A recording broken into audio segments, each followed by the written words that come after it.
Okay, so good morning, June 15. Ang oras ay mga 7:30, 7:40 mga ganyan. So kung mapapansin nyo, malinis na tong apat na container natin dito or yung location. Yung dalawa nalinis ko na, yung isang box lilinisin ko pa, ito yung kasunod. May lakad lang kami ngayon, pupuntahan namin yung tatay ko sa cemetery dahil Father's Day ngayon. So lahat ng father at magiging father, happy Father's Day sa inyo. Mag-harvest din ako ngayon, malamang ubos na yon. Ubusin ko yon. Tapos kuha tayo ng konti dito. Kasi yung una nating transfer sa Wednesday pa naman or Thursday is dito 6. And yung timplang gagamitin natin is 90 ml ng A and B, then 7 ml ng pH down. So ganun na lang. Ganun na yung ano natin, timplahan natin. So bukas yan, magbabawas din tayo dito. Yan, dito na yung babawasan natin unti-unti. So yung mga tulad na nabanggit ko, yung mga sobrang nutrient solution yan, nililipat ko lang dyan. Tapos yung iba pinandidilig ko na diretso. So nga pala magdidilig pala ako ngayon. So ito yung for harvest natin noong June 13, pero June June 11 pa lang nag-start na tayo nun. June 10 yata nag-start na ako mag-harvest. Pero yan na sila ngayon. So good size. Pero mapansin nyo yun, may mga fungus. Kaya medyo malaki rin yung nawawalang dahon. So yun yung kaya tayo gagamit ng styroboard tulad na nabanggit ko sa inyo. Kasi posible mabawasan nun yung ganong problem ko. So ayan, so manual dilig dyan sa mga yan. Yung iba sprinkler. Kala mo naman sobrang high-tech. Hindi naman sobrang high-tech.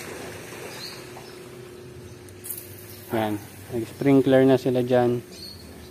Nung last time nga nakakalimutan ko, medyo umapaw. Kaya medyo nagbaha ng konti dito. Buti napansin ng kapitbahay. So thank you sa kapitbahay ko.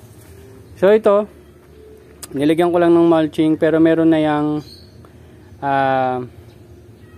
hindi chives eh. Onion bunching. Yan. Kasi yung chives, pangit yung buto natin eh. Anyway, ito yung for harvest natin sa 27. And meron din tayong for harvest na the same date. Pero nandun sa location 1 natin. Yan. Wala pa kasing ano eh. June 16 eh. Ano ba ngayon? 15? Sige. Pakita ko na sa inyo. Buksan natin. Hali ko. Mabigat. Yan po sila. Yan. So sabihin ko good size sila dyan. Good size. Maganda rin yung size natin dun sa kabila. Sa location 1 natin. So all metal lang itong mga nandito. So tulad na nabanggit ko sa inyo. Ano yan? Ano ba to? Kiss yata to. Kiss Nutrihydro. Kiss Nutrihydro. Ganun. Yung setup nyan. Yan. So ito yung pang secure lang natin ng net para hindi, ay ng UV plastic. And also, yung maganda dun sa kabila, kaya siguro maganda rin yung size nila. Sila yung may mga ano, chelated iron na nilagyan ko. So it's part of the test kung mas maganda ba talaga may chelated iron, kasi based on sun exposure, mas maganda talaga dito sa location number 2 natin. And hopefully magka-oras na yung kausap natin, kasi para ma-maximize na natin to, para 450 heads dito lang natin i-harvest. And yung mga additional na lang, kunyari, 'di ba? 450 heads. Ano 'yan? 6 styro kada cycle natin. So meron tayong 6 dito. 1 2 3 4 and 5. Ay 5 lang pala. Yun doon hindi ko sure kung maganda tubo. Pero yun, so ngayon 5 dito, tapos yung pang-6 natin batch nandoon. Then may excess doon. Kasya doon mga 15 boxes eh. So overall, kung ma-maximize na natin talaga yung space, kaya natin magtanim hanggang 600 heads. Pero at least matkuha na natin yung target natin. So kung ma-reach naman natin yung target na 600 heads, pupunta tayo sa 1,000 heads. Pero yung 1,000 heads, kailangan na natin ng another location. So, it's a challenge. Pero tingnan natin kung anong mangyari. So, ito yung marigold ko. Malas lang at orange din yung isa. Gusto ko sana, ay orange. Yellow din yung isa. Sana orange. Ang ano ko lang dito yung dahon. Magkaiba sila ng dahon. No?